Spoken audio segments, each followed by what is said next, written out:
the good things. In December, all props to BioWare.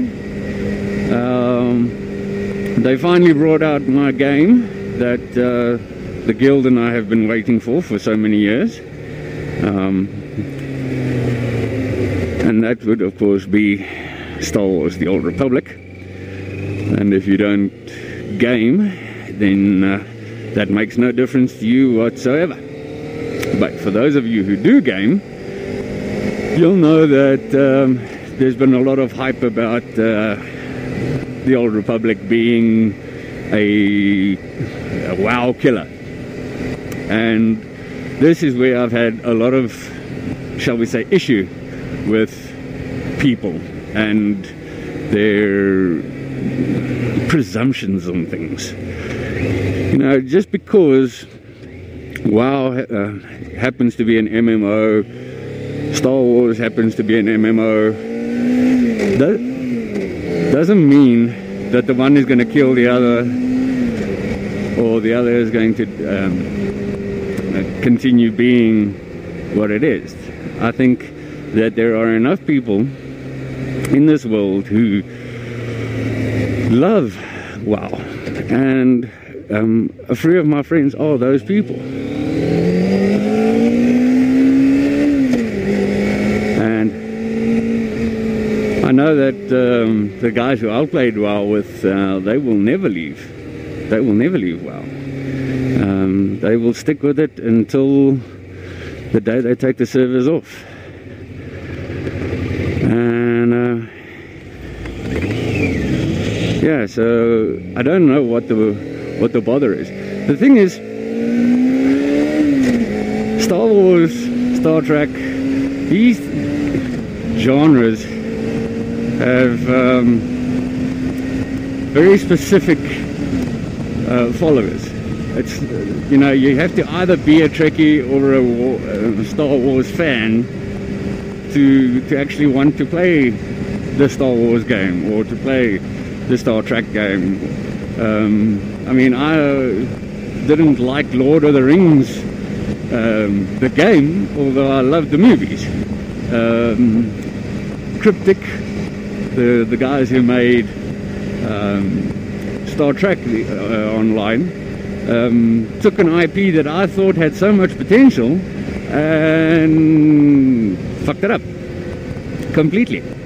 I mean, they had one of the greatest followings. I'm thinking now at release, I can't remember how many people I knew that were absolutely fanatical about getting into Star Trek. And I mean, I was one of them. I'm also a Trekkie, and by the time that the first month had gone by, it was just, okay, is that it? We're done. Thank you. This could have been a standalone. This didn't have to be an MMO. So yeah. Otherwise, so yeah, the gaming's been a thing. And if you are on Star Wars, The Old Republic, feel free to look me up. My Jedi is Vashta Narada. I can't remember the exact spelling at the moment. I copied it from Doctor Who. He's should be level 50 by the time this airs, depending on what time I get home today. He should be at level 50. And then on the Imperial side of things, I have Draken, D-R-A-A-K-E-N, and he's my rude and crude and very nasty Sith. And I must say, so far, through very careful planning on my part and the beloved escape button in the middle of a cutscene, I have managed to make him completely untainted by the light side of the Force. He is 100% dark side, not even 50 points in light. So now, as you could have probably tell by my YouTube name, both of them, Kawa and Elkie Jedi, I am a Star Wars fanatic. But I also do like Star Trek, and I also do like Serenity and Firefly, or Serenity or Firefly, whichever one you want to talk about. I think they're one and the same, but anyway. And I'm babbling, so ooh, lung cancer, would you like some? I have more than enough to share. Don't smoke, kids, it's bad for you.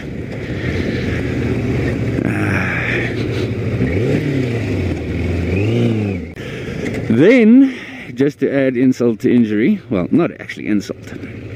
At the moment, I'm currently working at a university here in South Africa, doing computer systems, IT. Now, the downside is, when people told me years and years and years ago, no, go into IT, you'll make a fortune. What they failed to mention was that you have to be in the right field in IT. That it's not just IT across the board that makes money. You have to be in the right...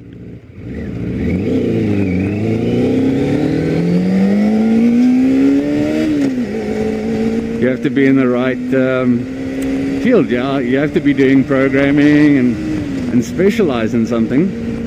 You can't just go into IT as a technician, which I am, and expect to make money. So that I didn't know. So now, about 20 years later, I'm still a technician. I'm still doing manual labor, working on a chain gang, fucking trying to make ends meet every month, and it's not working. So I approached my boss last year and I said to him, you know, I want to move out of technical, and I want to get into something a bit more responsibility, more money. You know, I want to further my career. So after months and months of debate and planning and constant moaning on my part, my boss finally conceded and sent me on the course. So I went on the course, and the beginning part of this year, as soon as I got back to the office after the Christmas leave period, I had to start cramming, because what I thought was going to be an entire year course was only a 2-month course, and I had to write my exam. But I had to write my exam, and not only that, while I was cramming for my ITIL, my management qualification, the bosses at the university where I work decided that no, they wanted us to be qualified for something else as well. So now I got 2 courses that I have to do, one to get a better job and one just to keep the shitty one that I've got. So yeah, I had to focus a lot of my time on getting the qualifications done and getting being certified on servers and so on, which I can't understand, because if you're in IT, you'll know this, that a technician does not work on the servers. However, the course description is perfect. The course content is servers. So where the course says Windows 7 desktop, Windows 7 maintenance and support, the course content is all about Server 2008 SR2, which if your eyes have glazed over and you don't know what I'm talking about, you obviously don't work in IT. So yeah, I was a bit pissed off about that, because I'd love to do the course and be certified on servers, but because the course naming is incorrect, doing it gives me absolutely nothing. It gives me no chance to move from technical manual labor to